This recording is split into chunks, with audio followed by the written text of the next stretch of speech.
Chaîne de télévision satellitaire, ces allégations insidieuses vont à l'encontre de la position doctrinale bien connue de l'Algérie qui récuse de manière absolue l'ingérence dans les affaires intérieures des États, souligne donc le ministère des Affaires étrangères. La situation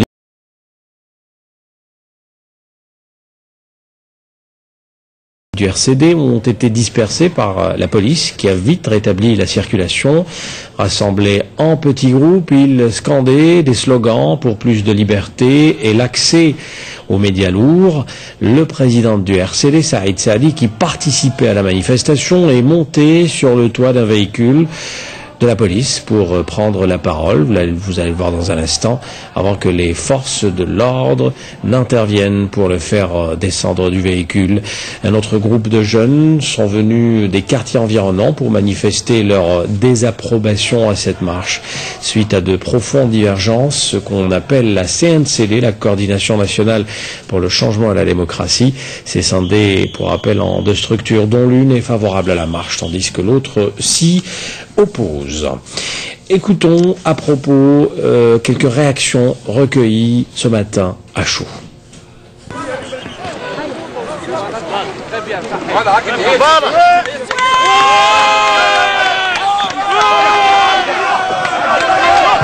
كيفاش راك تشوف يعني القرارات نتاع المجلس الوزاري اللي فات والتنسيقيه مؤخرا صارت فيها بعض الهفوات يعني كيفاش راح تشوف يعني شوف انا ما نتبعك. نعم انا نتكلم باش يعطينا سياسيين لي دروغا بوليتيك ما تكلمش عليهم. قال لك نعطيكم شويه ماكله نعطيكم دراهم لا جونيس باش يديروا حاجه ولا حاجه هذه فاتت. On entend aussi parler d'une division au sein de l'opposition entre les partis politiques et la société civile. De quoi on parle? Il y a avec nous des partis politiques, des sociétés, il y en a 24.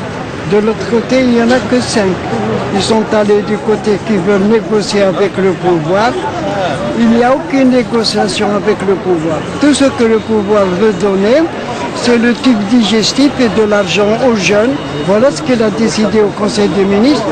Nous voulons la liberté. واش تمثلي؟ لا ما نتكلمش معك. ندخلوا في مرحلة انتقالية ومن بعد الشعب الجزائري يختار. Y'en a marre. Voilà. C'est le changement du système. Regarde le système d'ailleurs. Plus de liberté, plus de dignité pour le peuple algérien.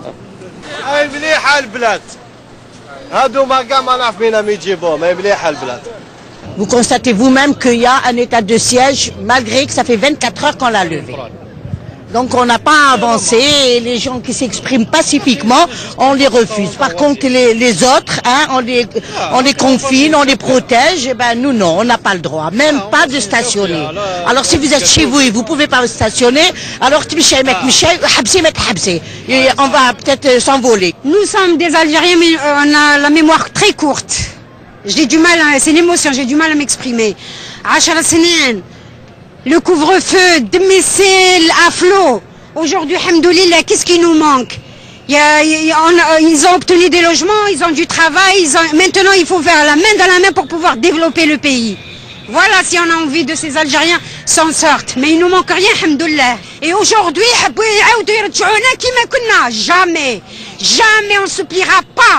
Malgré la levée d'état de siège, ça fait 24 heures, le pouvoir s'est contredit. Il a dénoncé ce qu'il a fait. كاين هناك حوار صح، اما الفوضى في البلاد ما نحبوهاش. اللي يحب يدير الفوضى يدير الفوضى في دارو، ما يديرناش الفوضى في البلاد اللي هنايا بلادنا نحبوها ونحترموها ما نحبوش نريبوها. ربت التسعينات في طور البناء كفانا تخريبا ودمارا. اللي يحب يبكي يجي للعاصمه يبكي، هذا ماهوش الحائط المبكى تاع هذه المسيره. انا تعجبت ما شفتش واحد القليل او واحد اللي يتكلم نخدم لا ليبرتي ما شفتوهمش هنايا. ما همش هنايا. الناس اللي يحوسوا برك يقول كان وانا وموالفين يطلعوا فوق كتاف تاع الرجال راهم هنا، ولكن شفت غير لابوليس والحيوط الله يبارك ما كان لا دبزه ما حب. وزيد نقول للاخ اخواننا كيما راهم يتكلموا باسم كورديناسيون، الجزائر ما راهيش كيما بلدان اخرين. الجزائر فيه الرجال وفيه ثوارين اللي يزيد يعاودوا يسلكوا بلاد هذه. تغير واش يتغير الرئيس اللي جا وقف الارهاب، نجيبوا الارهابي يتغير ديمقراطية هو راه يسكن في الملايير، واش نغيروا؟ لازم يفهمنا واش نغيروا. تغير هذا، تغير غير مزال واحد تغير، واش نغيروا؟ Voilà donc des avis divergents recueillis ce matin à la place. Que chacun de nos pays, de l'Algérie, la rencontre avec l'histoire remonte à loin, mais si nous ramenons l'histoire à sa dimension très contemporaine. Je voudrais rappeler que en 88 en Algérie, il y a eu un mouvement qui ressemble beaucoup au mouvement que nous avons observé en Tunisie et en Égypte. Et le fait que nous ayons démarré ce mouvement il y a un peu plus de 20 ans indique bien la spécificité du cas algérien comme argument supplémentaire s'il en fallait pour vous donner raison lorsque vous dites que chacun des pays a sa propre situation et chacun a sa propre perception de la façon. Mais il y a un tronc commun entre l'ensemble des pays.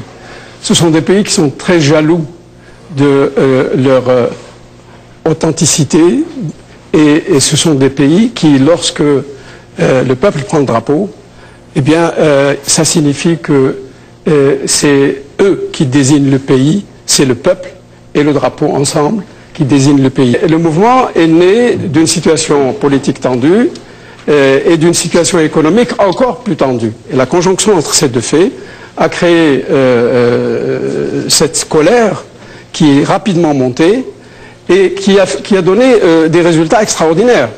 Ceux qu'on n'attendait pas, c'est-à-dire la poussée de l'islamisme, et ceux qu'on espérait, c'est-à-dire un champ politique plus ouvert et un champ économique plus ouvert. Et je crois que dans les deux cas, l'Algérie a fait un pas avec 88 en direction d'un libéralisme plus franc sur le plan politique et sur le plan économique. Moi, je crois que ceux qui ont essayé d'attirer l'attention sur des progrès que l'Algérie doit faire ont apporté leur contribution, quand bien même ils sont minoritaires.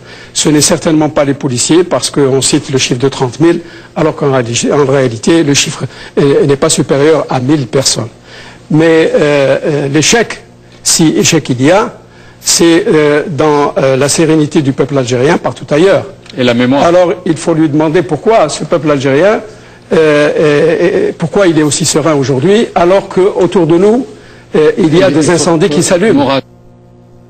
Et puis dans le cadre de cette même émission, considérée comme non seulement suffisante, mais elle est considérée également aussi en Algérie. Est-ce que vous savez que par exemple 20% du budget algérien, c'est-à-dire à peu près 16 milliards de dollars, vont dans les transferts sociaux?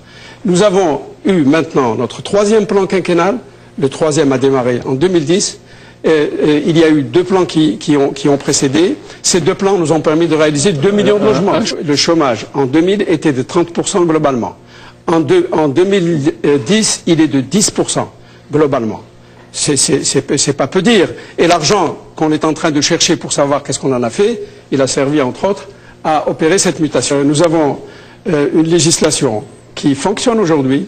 Cela ne signifie pas que l'ensemble de ceux qui sont corrompus sont passés à travers ces mailles, mais nous avons des centaines de dossiers de corruption qui sont au niveau de la justice et la plupart d'entre eux, les plus importants, sont restitués très rapidement à travers la presse nationale.